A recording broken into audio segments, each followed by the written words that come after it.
Hello students. So we are starting in this lecture with the Schrodinger's wave equation for a vibrating particle. So initially we will understand how the vibrating particle behaves and how the different expressions we can derive for this kind of particle. Second thing is we will set up a Schrodinger's wave equation for a vibrating particle, and in third step we will try to solve that Schrodinger's wave equation. Now in our syllabus actually we need not do the rigorous calculations for solving Schrodinger's wave equation, but we must know what is the solution and its interpretation, and understanding the solution is very important. So we will do that ways only, and we will solve some numerical examples also for this kind of particle. So let's start. In the vibrating particle, I have taken the example of a vibrating spring. Why only spring is taken here? Because in chemistry we have bonds between atoms. So we can compare these bonds with springs. So bonds can be stretched and compressed just like springs. So we simply set up a Schrodinger wave equation for a spring, and then those results can be applied for bonds. So for a spring, when it is at rest, it is its mean position, it is at rest. Now when I stretch it and leave it, some vibrations will be set up in this spring. They will start vibrating along its mean position. Similar way, if I compress it, it will again the vibrations will be set up in this spring and they will start vibrating. Alright, so this is the concept. So in this kind of vibrations, we say force is proportional to displacement from its mean position. How much displacement it has moved from its rest position. Alright, so when I remove this sign of proportionality, force will be minus kfx. F is the force constant. Force constant for this spring, and this force constant depends on the material out of which the spring has been made. This is force constant. Negative sign means force and displacements are acting in opposite direction.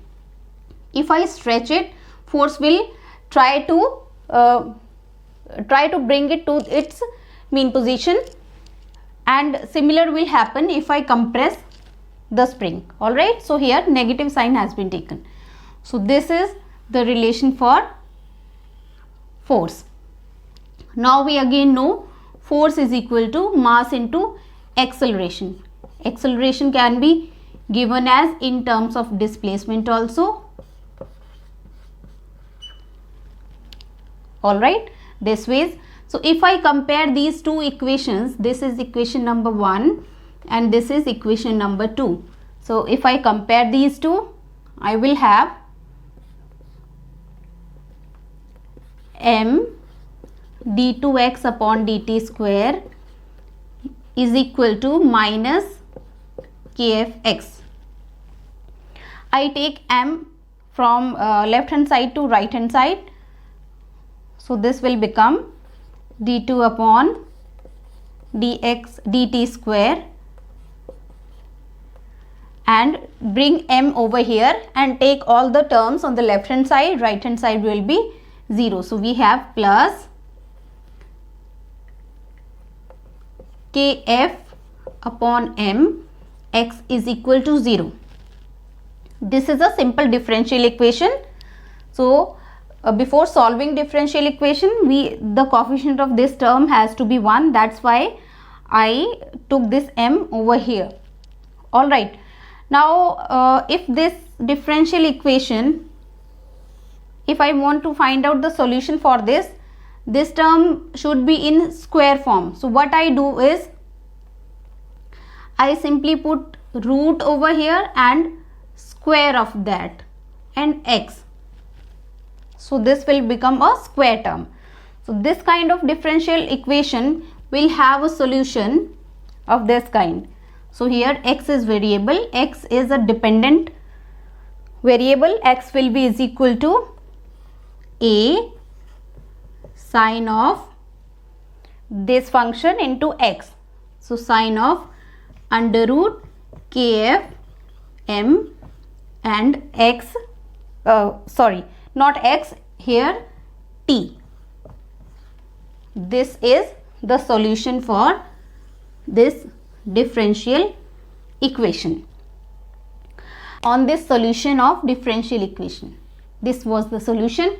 So boundary condition are when time is 0, the displacement also 0 from the mean position. Alright, so apply this condition over here. So when I substitute t is equal to 0, this side will also be is equal to 0. Therefore, we have sine of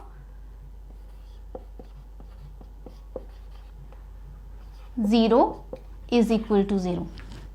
Now sine of some function has to be equal to 0 only when this function is equal to integral multiple of 2 pi.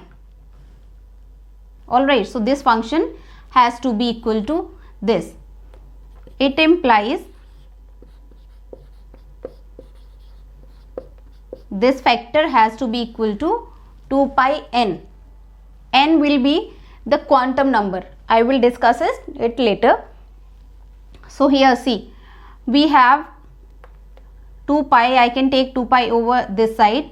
This will be 1 by 2 pi kf m. T take on the other side, 1 by t n. 1 by t is the frequency. This can be given as frequency. So we can say nu n. Now when n is equal to 1, this will be the frequency of the ground state. So I can write it like nu 0 is equal to 1 by 2 pi, no, this will be 1 by 2 pi and root of kf m. So this is the expression for frequency and this is very important. Now let us derive an expression for potential energy of an oscillator. So we know that force is negative gradient of potential. Now what is gradient? Gradient actually is change in that property with respect to displacement or distance. So we can say gradient change in potential with respect to the distance is force. Also we know force was is equal to minus kfx. Alright, so I can compare these two terms. Comparing these two, I will have both have negative sign, so negative sign will go away. dv upon dx will be equal to kfx. Variable here and v is this side. So separate the variable, take x this side. We have dv and kfx dx. Integrated within the limits 0 to x, potential can vary from 0 to v. So this side we will have v, capital V, which is potential energy. Kf is a constant. X, integration of x will be x square by 2. So it implies capital V, the potential of that oscillating, that oscillator will be, potential energy of that oscillator will be 1 by 2 kfx square. Now we can see this is the kind of equation of parabola v and x square on this side. So the energy level diagram for this will be something like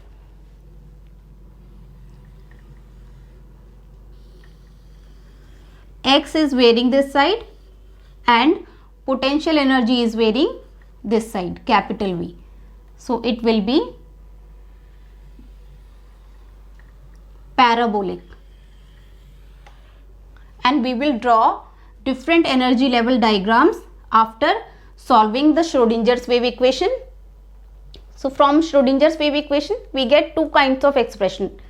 First is wave function, second is energy expression. These two are very important two parameters which we got when we solve a Schrodinger wave equation. So let's find out the total energy of operator. So in total energy we have two kinds of energies. In total energy we have potential energy plus kinetic energy.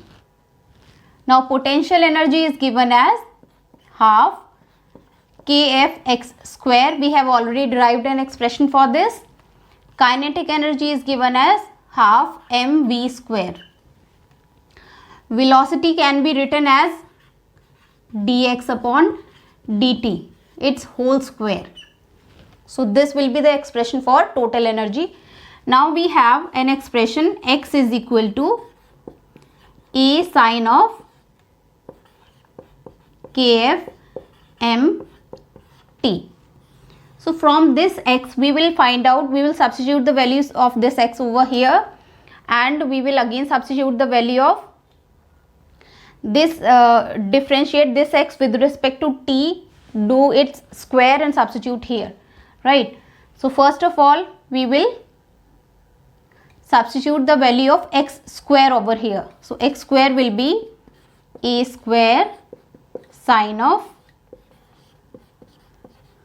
kf m t.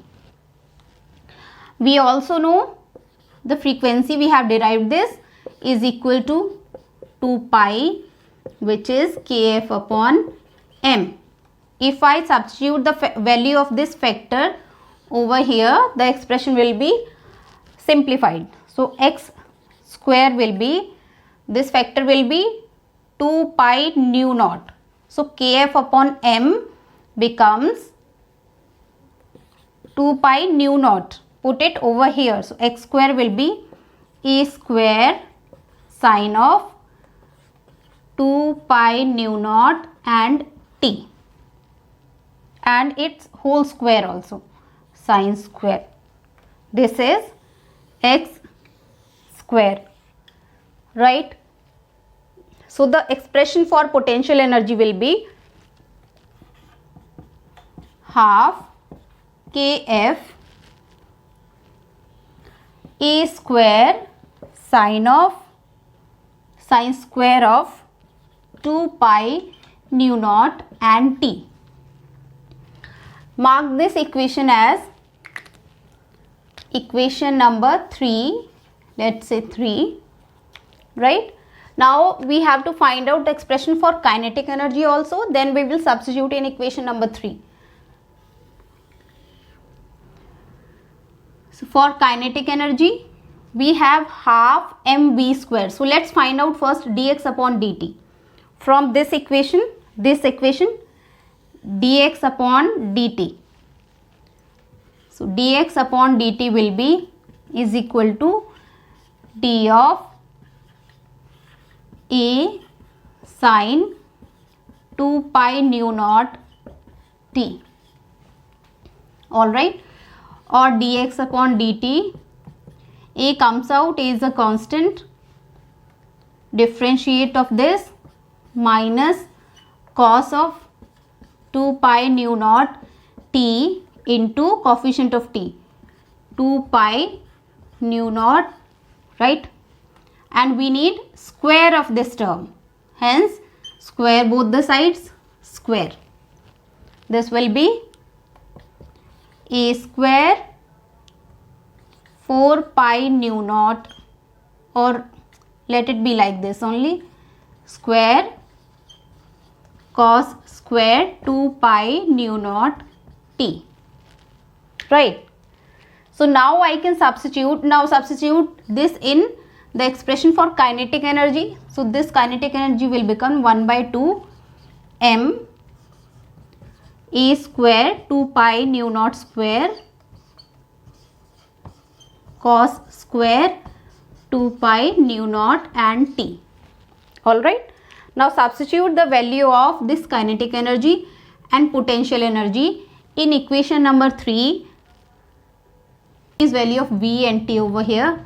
Total energy will be equal to half kf a square sine square 2 pi nu naught T plus this kinetic energy term, which is 1 by 2 m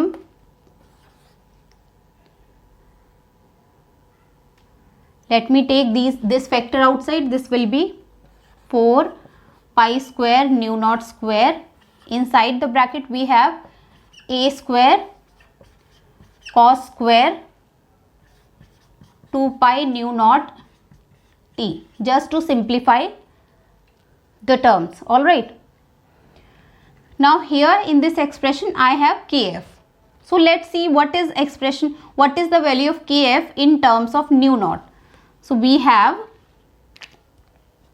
so that this can be more simplified, we can write nu naught as 1 by 2 pi Kf m. Find out the value of Kf in terms of nu naught. This will be 2 pi nu naught square m is equal to Kf. Right? We can put the value of this Kf over here in this expression. Hence, energy becomes 1 by 2 m 4 pi square nu naught square. Pi square nu naught square, exactly the same factor. Right, and inside the bracket we have a square also. Let's take it outside. We have sine square 2 pi nu naught T, right, plus the second term is 1 by 2 m 4 pi square nu naught square a square. This is cos square 2 pi nu naught T. So the factor which are outside are same, these two. Inside the bracket sine square theta and cos square theta. We can take this term outside. So inside the bracket we will have sine square theta plus cos square theta, which becomes equal to 1, and we will left with only this term. Hence the total energy will be equal to this. Let's write it clearly. Let's take this term outside and write the expression over there for the total energy. Energy will be 1 by 2 m 4 pi square nu naught square a square sine square 2 pi nu naught T plus cos square 2 pi nu naught T. So this sine square theta plus cos square theta 1, and energy expression is 1 by 2 4 pi square. So this is the expression for the total energy of oscillator. We can further simplify this. This entire factor from this expression is equal to Kf. So we can say total energy is 1 by 2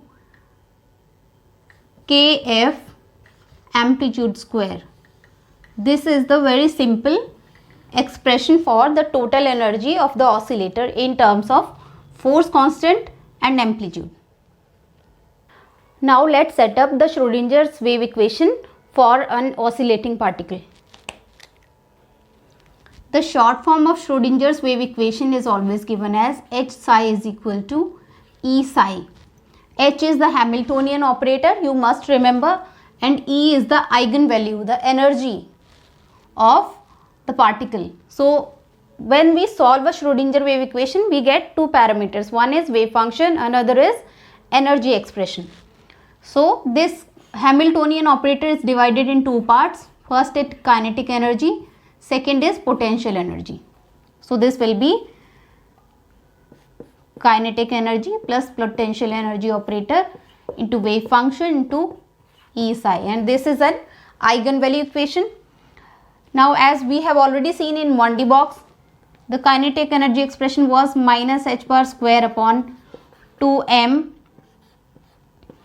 del square psi plus v psi is equal to E psi.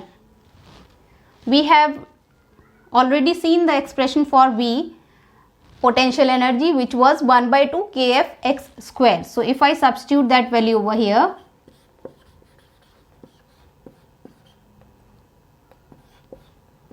plus that was 1 by 2 kf x square, psi is equal to E psi. So before solving any equation, now let me simplify this del operator first. Because we are dealing with only one coordinate, the particle was stretched out into one direction. Let's say that was x direction. So we have to consider only one coordinate over here. So I can replace this del operator with d2x upon dx square, d2 psi upon dx square. So this will be 2m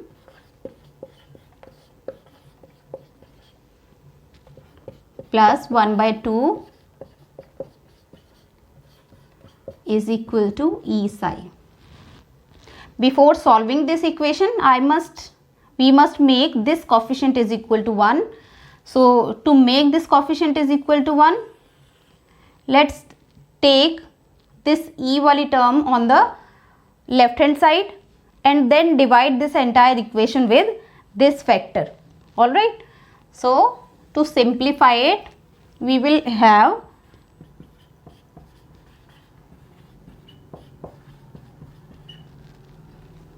plus, I take this factor on the other side, this E on this side, alright. So this will be minus E plus half kf x square psi is equal to 0. Take negative sign from the entire term common, or I must say let's divide with this factor with negative sign. So I will have plus 2m will go up, h bar square downwards. This will be E minus 1 by 2 kf x square psi is equal to 0. And here we have psi also. Psi. This is the Schrodinger's wave equation for an oscillator. Now we have to solve this equation. This is a very complicated equation, so we have to make certain approximations to solve it. But in our course or topics which we have to discuss, they have mentioned we have to do only qualitative explanation, not the quantitative one. So we need not derive it entirely. We must know the solution for this, solution for wave function psi, and we must know the expression for energy. So we are not going to solve it here. We can solve it in some other class if you have any problem. So I will discuss the solutions over here and how to draw the energy level diagrams and what interpretation we can draw from this wave function and how to draw the energy level diagrams. The expression for energy after solving this equation comes out to be small v, let me say it n, small n plus half h nu naught, right? This is the final expression which we get when we solve equation number, let us say 4. Here n is vibrational quantum number,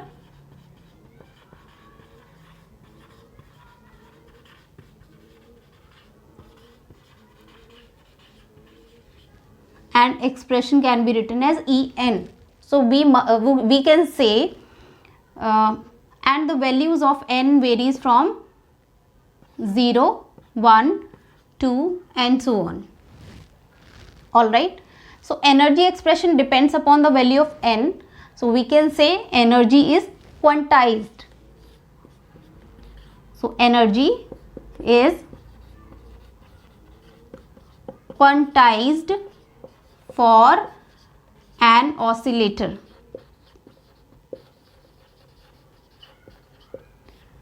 Quantized means the oscillator cannot have discrete amount of energies, but the energy expression will have a dependence on n and it will have fixed values for any particular state.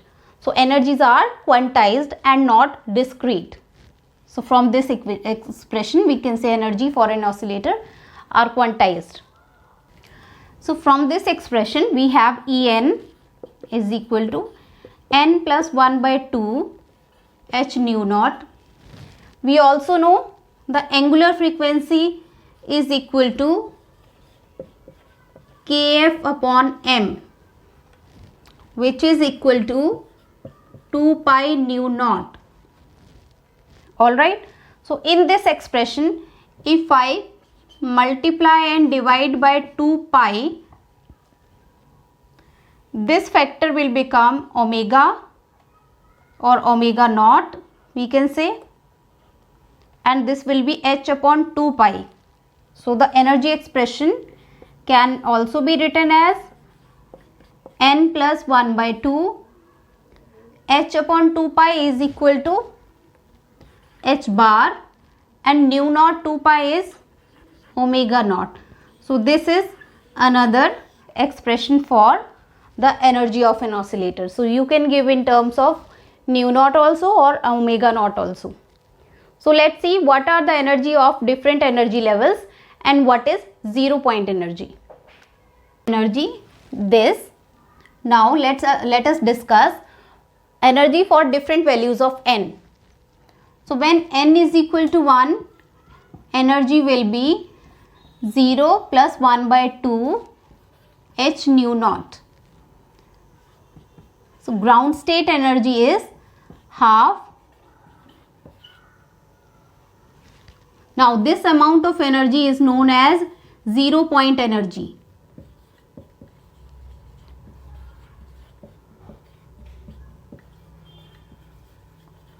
Hence we can say that even at the lowest energy state the particle is not at rest. It is still vibrating with this energy, with this frequency. So this amount of energy is known as 0 point energy. Now let's see. In case of 1D box, the values of n were for n is equal to 0 here. In case of 1D box, the values of n were starting from 1 and here the value of n is starting from 0 because the energy of the particle is not becoming 0 and it is following Heisenberg's uncertainty principle. But in case of 1D box, if we put n is equal to 0, the energy of particles becomes 0, which is not possible for a microscopic particle. So here at n is equal to 0 state, the corresponding energy have some value and this amount of energy is called 0 point energy. Right. Now when n becomes 1, E1 becomes 1 plus 1 by 2 h nu naught. Similarly E2 becomes, which is 3 by 2 h nu naught. E2 will be 2 plus 1 by 2 h nu naught, 5 by 2 h nu naught. This will be 3 plus 1 by 2 for n is equal to 3. N1 for n is equal to 2. This is n is equal to 3. We have h nu naught is equal to 7 by 2 h nu naught and so on. So from these energy values we can find out the gap between two consecutive energy levels. So let's see that. What will be the gap between E1 and E0?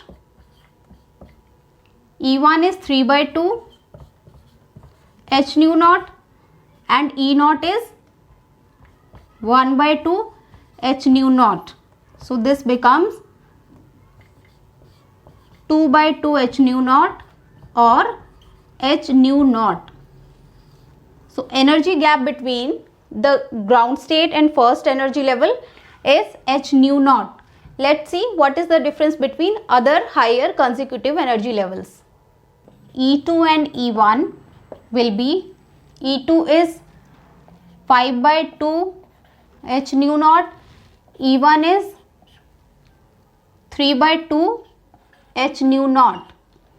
It will become 2 by 2 h nu naught, which is h nu naught.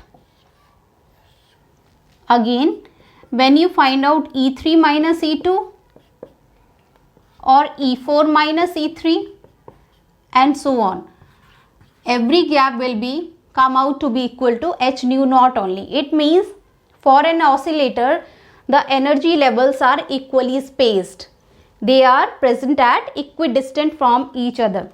So we can draw the energy level diagram. X is varying here and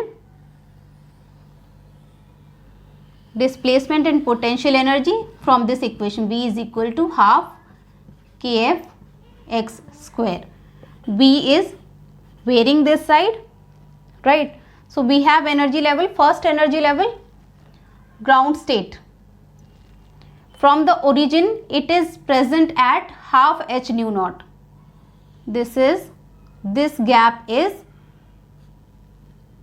half h nu naught. So this state is E naught. Now E1 is present at double gap from here, half and half. So this will be h nu naught. So difference between E naught and E1 is h nu naught. Again, next energy level is present at E2. Again the gap is h nu naught and so on. All the energy levels are equally spaced, E3 and E4. All right. Now you have to draw the wave function also over here. So as we did in the case of 1D box, the relation between the length of the box and wavelength, it will be n lambda by 2. So length of the box will be is equal to n lambda by 2. So when you put n is equal to 1, length of the box will be half wavelength. Half wavelength means one crest or one trough, this way. So for n is equal to 2, L will be 2 lambda by 2, which is equal to lambda, one wavelength. One wavelength means one crest and one trough, this way. Similarly, for n is equal to L will be 3 lambda by 2, one full wavelength and one half wavelength. So we have one crest, one trough, one another crest, and this way you can find out how many waves are present in which different states.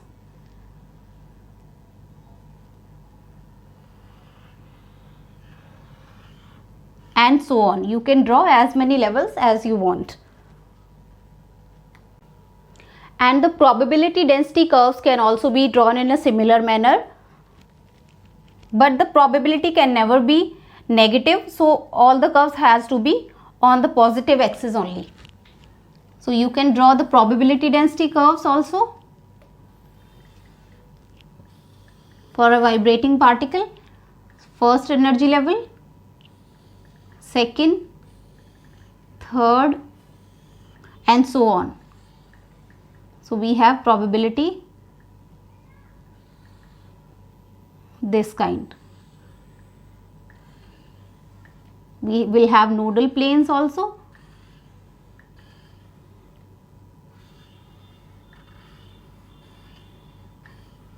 And so on.